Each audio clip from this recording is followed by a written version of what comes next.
Okay, so good morning no mga kabigman. Mayroon lang naman tayong kasama ngayon isang follower natin. Nagulat ako kay ma'am, nagkita pala kami sa Tabaco, Legazpi ano? Yes po. Noong last year na kami pumunta ng Legazpi ng asawa ko. So, hindi ko maalala, buti na banggit lang ni ma'am sa akin. Si Ma'am Liz pala, si Ma'am Lisa. Okay, so ganito ma'am, refresh muna tayo Ma'am Lisa. Patay mo si Hazard. Okay, signal ikaw sa left. Yon. Kailangan pag sumisignal ka, may kasama laging lingon sa salamin ha. Yan. Magkatuwang lagi yung dalawang yan eh, no? Signal ka sa right. Yan, signal sa right. Yan, off. Yan. So tatandaan mo Ma'am Lisa, ang pagsisignal, minsan man pag naglilipat ka lang ng linya, siyempre konti lang ang kabig mo sa manibela, di ba? Maging aware ka lang hindi siya nag-auto off. I-off mo siya ha. Pero kung pag malaki kasi ang kabig ng manibela, pagbalik mo na nag-auto off yun. Okay. Diba? Lagi natin sinasabi more on mag-focus sa unahan. Malayo ang tingin. Pero syempre, bibigyan mo rin ng attention yung side mirror mo, yung dashboard mo para makita mo kung gaano ka na nga bang kabilis. O baka mamaya mayroong nag-i-indicate dyan na problema ng sasakyan. Ano? Okay, ready to go na tayo? Yes, ha? Sige, pakita mo sa akin ang driving mo. Isa pa pala. Ito, isa pa pala ha, para sa safety mo. At dapat makasanayan mo. Lagi kang maglalak ng pinto. Okay. Ilak mo pinto yun. Kita mo yung panlak. Kabila ka. Yan. Okay, tara. Drive lang ikaw. Pick up one din ang drive nito. Titignan natin sa kotse. So, katulad dito. Dahil nga ang pick up niya ay naka-auto hold, naka-automatic na yung handbrake. Ito naman mga old model itong sasakyan na to. Ito, 2015 pa ito. Ang pag-release dito, Ma'am Liz, ganito. Hawak ka, no? Hawak. Hawakan mo. Angat mo na, ang isa mong, ito Ma'am, dito, yan. Angat mo lang konti, sabay pindot. Angat ng Yan, baba. Baba. Yun. Okay. Mamaya naman, pag hinandbrake mo siya, walang pindot, hila lang. Subukan mo ulit, i-handbrake mo, hila lang. Hila lang. Yun, baba mo ulit. Okay. Angat mo lang konti, yan. Okay. Basta pag ganun mo na matigas yung pinipindot, Okay po. para lumambot yun, angat mo lang konti. Angat ng Para konti. lumambot. Okay. Kaya, tara. Na marunong na to, bigyan na to ng certificate. Tandaan mo lang naman yun, pag naramdaman mo na bilis siya, hindi mo kailangan sigas. Diba, ang paa mo, Apo. nakabang kay brake. Okay. Lalo na sa mga palos. Ilang years na po ulit kayo nagda-drive, Kuya Ron? 25? 25 ang tagal na.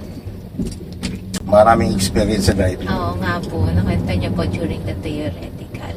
Signal ikaw sa left, tingin mo na ha, bago umiwas. Pababa to, Kuya Ron. Ang paa ay? Nakaabang sa brake. Yes. Brake control yan. First time mo bang Lumabas. First Okay. time po lumabas, Kuya Ron. Lagi lang po kami sa village. Okay. Di magaling ka sa likuan. Meron na po kayo na-encounter na mahirap turuan na estudyante? Madami. Mga zero knowledge talaga, Ma'am Liz. Kailangan mo naman kasi. Patience. Oo.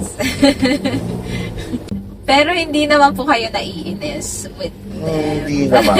Magandang tanong yun. Alam mo, Ma'am Liz, ito real talk. Opo. Tao tayo eh. Opo. Di ba? Imposible yun. Yes. Hindi ako lang naniniwala doon na may instructor na hindi naiinis. Kailangan lang marunong ka mag-handle ng inis mo as a instructor. Pag ikaw ay instructor, dadating ka talaga sa point na gano'n, medyo naiirita ka na, nainis ka na dahil sa paulit-ulit. Pero syempre, trabaho mo yun eh. Hindi mo dapat maparamdam yun sa estudyante mo yun. Yun nga sinasabi ko dyan sa mga batang instructor. Ang technique lang dyan, pag kayo'y napoprovoke na doon sa patient nyo, mag-rest kayo. Pahinga kayo. Bumaba muna kayo ng sasakyan, ikot-ikot muna kayo. And then magkwentuhan kayo ng estudyante mo sa ibang bagay muna. Kasi pag ang inis mo kasi tinuloy-tuloy yan, kaya yung ibang instructor naliligaw eh. Kasi hindi sila marunong mag-handle ng inis nila. Medyo mahirap din po kasi magturo pag Totoo. paulit-ulit. Sabi ko, simple lang yan. Intindihin nyo lang sinasabi ng nagtuturo sa inyo. At tandaan nyo lang. At saka nakakatawa, Kuya Ron, kasi may mga matatanda na natuto nga eh. So what if ikaw Diba? bata ka? Sabi ko nga, Ma'am Lise, Oo. lagi nyong i-motivate ang sarili nyo. Oo. Kaya nga nila, kaya mo rin. Kaya.